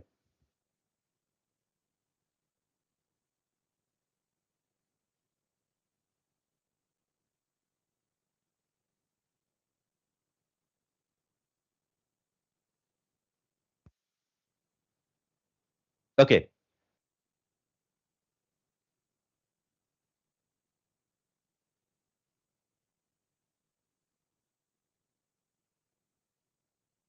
Phobia, yes, they have to come out of the phobia in some manner, right? See, if 10 students are there, one student is not talking, all the 9 students are talking. Obviously, the the phobia will be automatically reduced because all their friends are talking. Yes, if one person talking, 9% keep quiet, obviously the phobia will be there. If all your friends are talking, obviously you know what is your capability when you compare with your friends. The phobia comes with that, right? So when you're comparing with your friends, when you're talking with your friends, when you're losing your marks, obviously you'll come out of that phobia, right? And still, if you have any concerns about that, we have to go to a counselor to how to come out of that. I think just want to what Dr. Vijay said. Share Chong. We had a student called Miss Chong. Okay, super silent student. Female. Okay? But she was the topper of the class. Very good student. Very hard to hear her voice. Very hard to open the mouth. When she came, the first 2-3 people was like that. But when she graduated, she was the most outspoken girl in the batch. It added extravaganza onto her ability as a best student because of PBL. She accepted it and graduated. She told Odin because its whole idea is from Odin to implement. We even as lecturers in being academia, we were not agreed with him initially. That is too much of work. This is too much of things to be done. But when we saw the result, the quiet, the most silent student become the most outspoken student in a very professional manner. We saw that changes. And she's doing very well in a government agency now in government hospitals. So to cut short story, this PBL will make Ajay Devgan to Shah Rukh Khan. From less talking, much talking. That is the 27 times. And you say, okay, never mind, one PBL, I leave it. Little bit marks, don't worry. 27 into 10%, how much marks you lose if you don't participate? You like or don't like, you will be the best communicator or the better communicator through this process. And also other advantages. Thank you.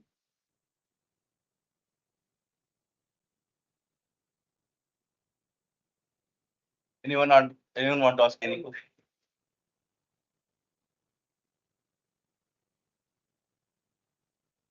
Sir, in the previous lecture, you mentioned that you will cut down the marks of hyperactive students. Won't it be a disadvantage?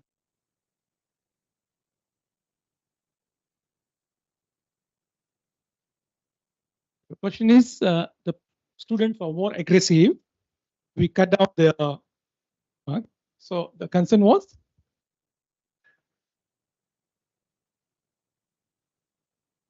saying, like looking at the immediate profit, better to looking into immediate profit, look for a long-term profit. Okay. Now you may become a winner by dominating, but it will be a detrimental for you in your real life. We want our student to be team here. When it comes to the team, you must equally allow others to participate. We want you guys to become a leader. When you want to become a leader always, you know, we have already our Prime Minister say that Sabka Saath, Sabka Vikas. You must have everybody involved. If not, you left behind. So by dominating and suppressing others, then you will not be a good leader. You need to take everybody into the account. To do that, you not just always you are the one speaking maximum. Do your part. Let the other do also their part. That is also one of the quality we develop in the students. It's not just in community pharmacy, hospital. Let's say you're working with the doctors, you're working with the other healthcare professionals. So you say, I am the most knowledgeable person here. Everybody else is nothing. I'm the one who keep talking one way. But actually you're losing the healthcare professional inputs then. That's the point where we don't we keep them in a balanced manner that everybody, yeah. And this everybody is equal here. So I must allow everybody to develop their skill, not only 1%. Otherwise, again, the same blame will come. You are my best student, I'll always allow you. The rest keep quiet. So that is our professional. We need to allow everybody to participate, everybody to develop, and we're working together. There is no negative point. Thank you. Anything else? Thank you. Thank you, sir. Thank you so much.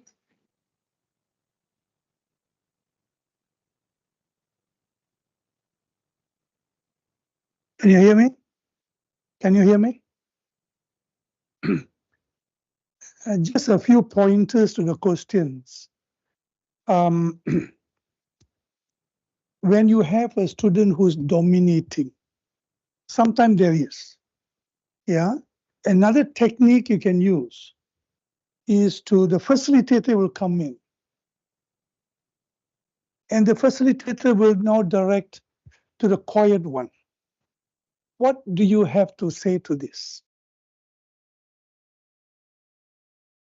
A technique you can use in facilitating.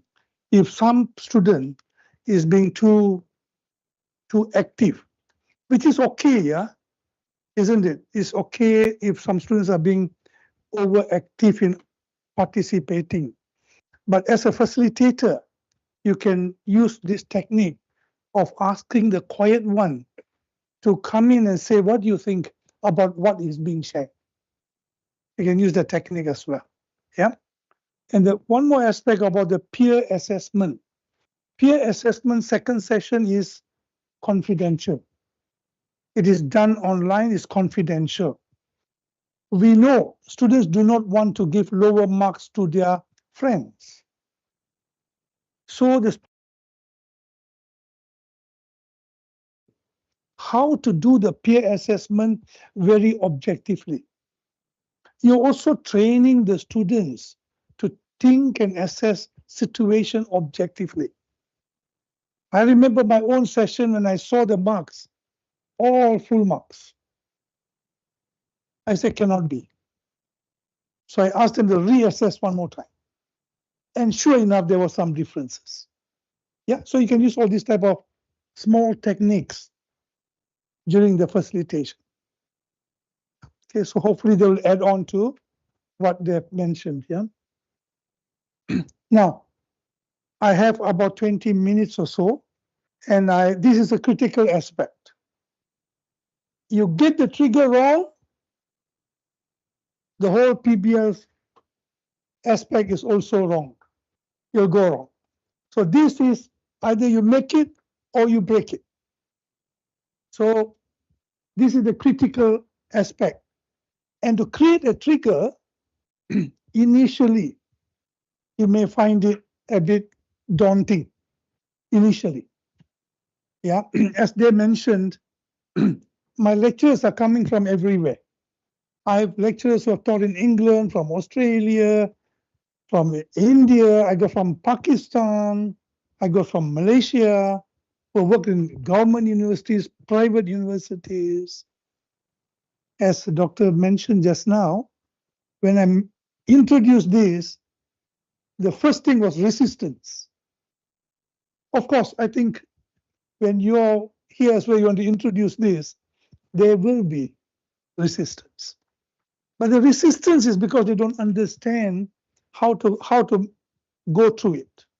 Once you understand the benefits of PBL and the change,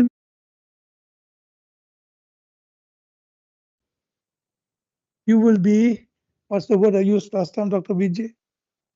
You will be converted. He didn't want to be converted initially, but he got converted. Yeah. So that's the important point. So the first thing is you're going to convert your 2-hour lecture into PBL. Remember to prepare for your 2 hours lecture.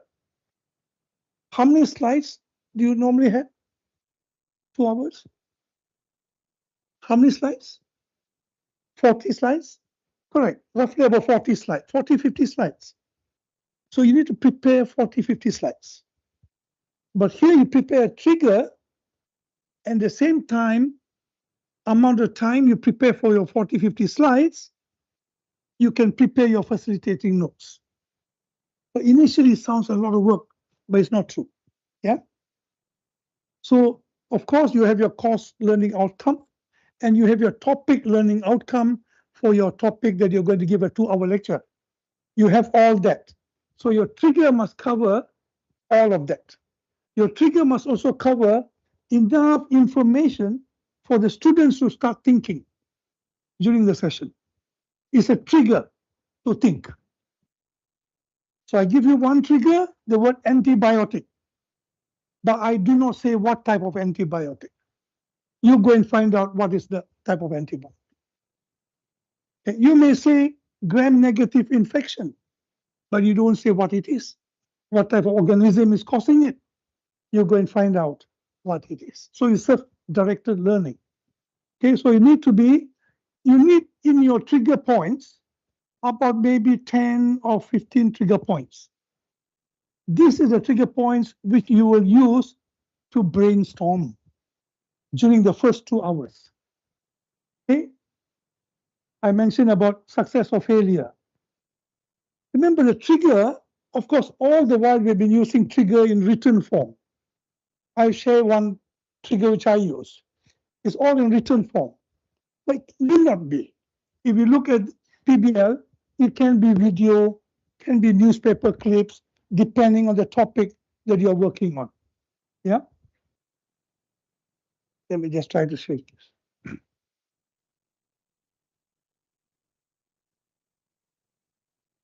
Doesn't seem to work.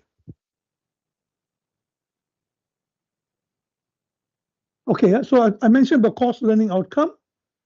For example, my course learning outcome was discuss the general principle of current good manufacturing practices and good distribution practice for pharmaceutical industries. There's a course learning outcomes.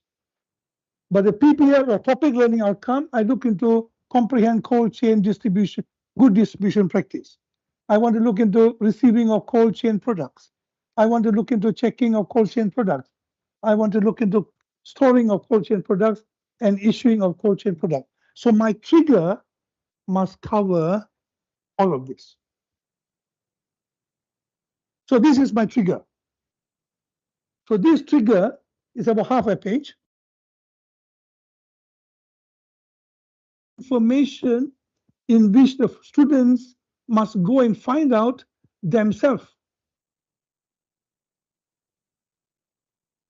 So the one highlighted in red, remember the first thing, this trigger they do not know.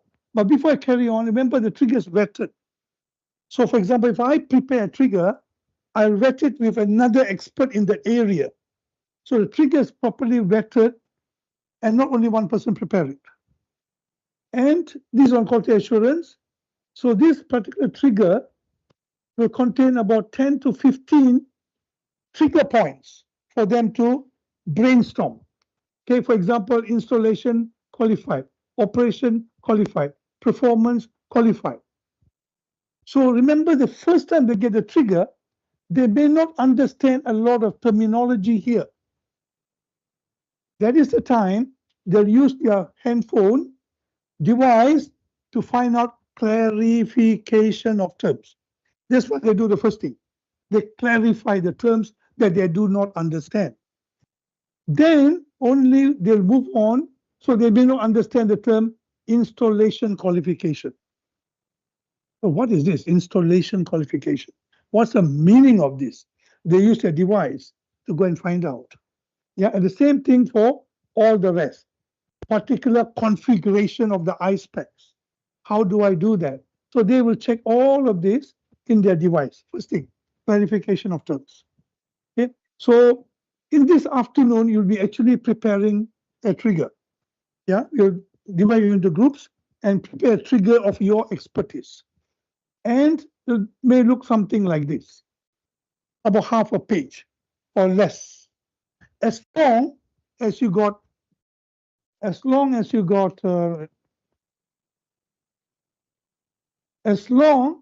you're able to identify the pointers from the trigger, and you must have about 10 or 12 or 15 of these. And from each one of these, the student must go and find out information regarding the trigger. To make it very, very straightforward, I want to make it as understandable as possible for today afternoon. Yeah. So they will find out what is insulation, what are the guidelines, what are the components of IQ, OQ, PQ, how is it performed. So these are the things that when they discuss, they will list down, oh, I need to find out how is it performed when they discuss. They need not know it at that moment of time. They don't need to know it, but they must note it down. I need to find out how it is performed. Yeah. So this is the information they're going to find out during the second session. I'm going very quickly, and later on, probably can ask me questions. Huh? So probably this afternoon, we'll divide you into groups. I think there are 19 different disciplines. How many disciplines? Not sure. So depend on the number of disciplines, we will divide you by discipline. Maybe pharmaceutical chemistry, maybe clinical pharmacy, maybe pharmaceutical analysis. Yeah, could be. So let's divide you up, yeah? And what is needed is actually you need to choose a leader among the group, because once you prepare your trigger, then you will be presenting the trigger, and then we can deliberate on the trigger that you are presented. Yeah. So I just want to find out anything that you want to ask me now regarding creation of the trigger. So trigger again, I go through, yeah. You need to know your own course learning outcome. You convert your 2 hours lecture, and then you need to know what is the learning outcome you want. Okay, and then you create a trigger with about 10 to 12 trigger points, I call it. Yeah, and then you'll probably identify terms that the students need to clarify. Yeah, and then you'll come out with this format regarding the trigger points and information that you need to go and find out. If I put the word antibiotic here, probably here, what type of antibiotic? What is it effective against? You may be able, what type of microorganism is it going to be effective? What is the mode of action, for example? Yeah, so you have under the learning outcomes. Questions?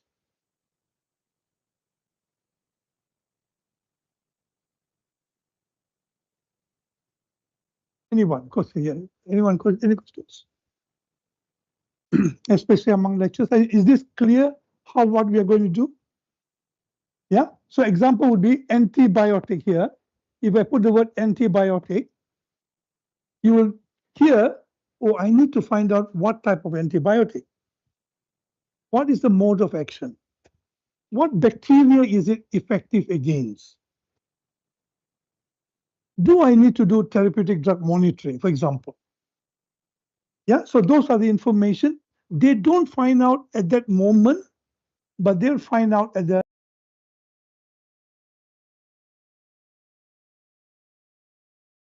any questions? No, quite clear looks. Yeah. Yep, you have a question? Yep. Oh, no, okay.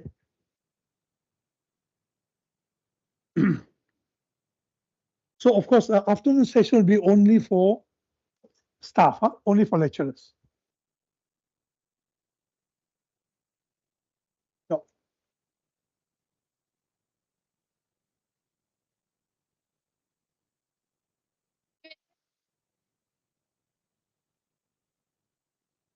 Looks clear, yeah. Now, I just want to touch on, remember someone mentioned about some students have what I call it, phobia. Or I call it probably more, the term would be the students are introverts. Yeah, you got introverts and you got extroverts, yeah. How to handle these introverts, And is it possible or to change an introvert into an extrovert?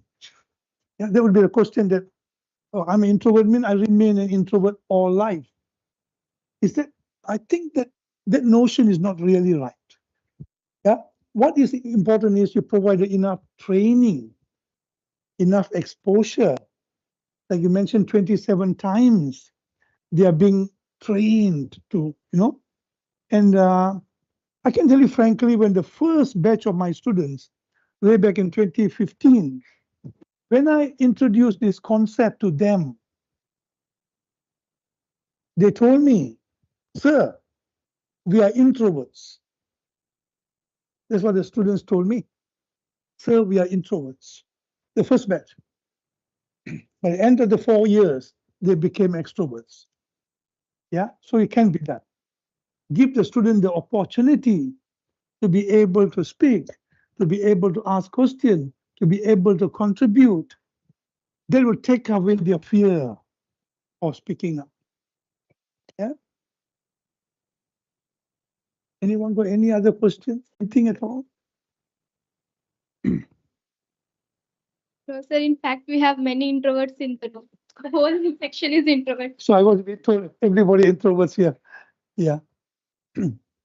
Yeah. So, but not to worry, because I'm sure lecturers are not introverts because they are lecturers, and they would like to, So this is what I'm sure that just now when we did our survey questionnaire, there was some notion that PPL is going on here. Can someone share? When you did a questionnaire, there was some notion that some sort of PBL is going on in here or in VIPER. Can someone share? No, is it? Not like this.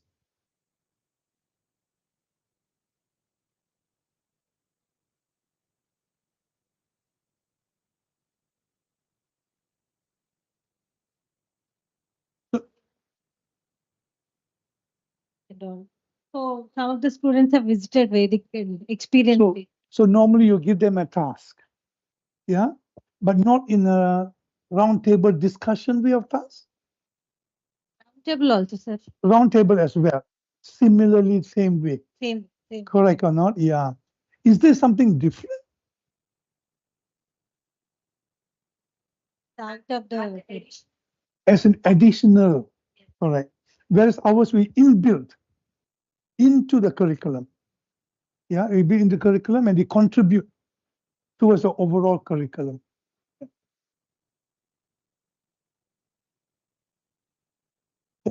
Anything else on that? Nothing? No. Yeah, looks as if we are okay. Yeah.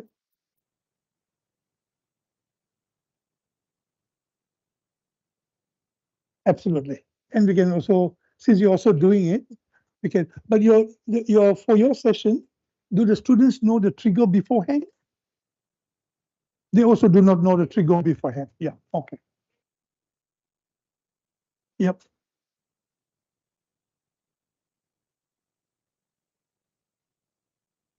And do they have 3 sessions? They only have 1 session. Yes. Yeah, absolutely. Yeah. Now, the other question is, before I conclude, for our PBL, the first session is on a Monday. Okay, Monday. And the third session is on Friday. So in between, they must have their second session. So the notion is, can students do it or not? Can they do it? Monday given, Friday must do. They got so many other academic activities going on. But experience have shown, you give them this challenge, they can do it. Monday first session, third session.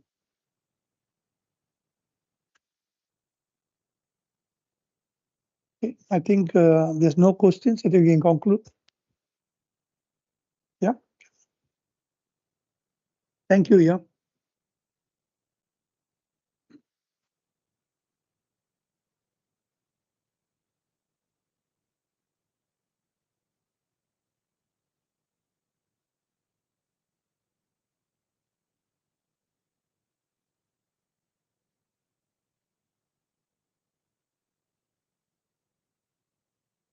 Thank you, sir. Thank you so much. Yes, audience, can we have one more round of applause to respect their age, their time, and their experience of our esteemed faculty?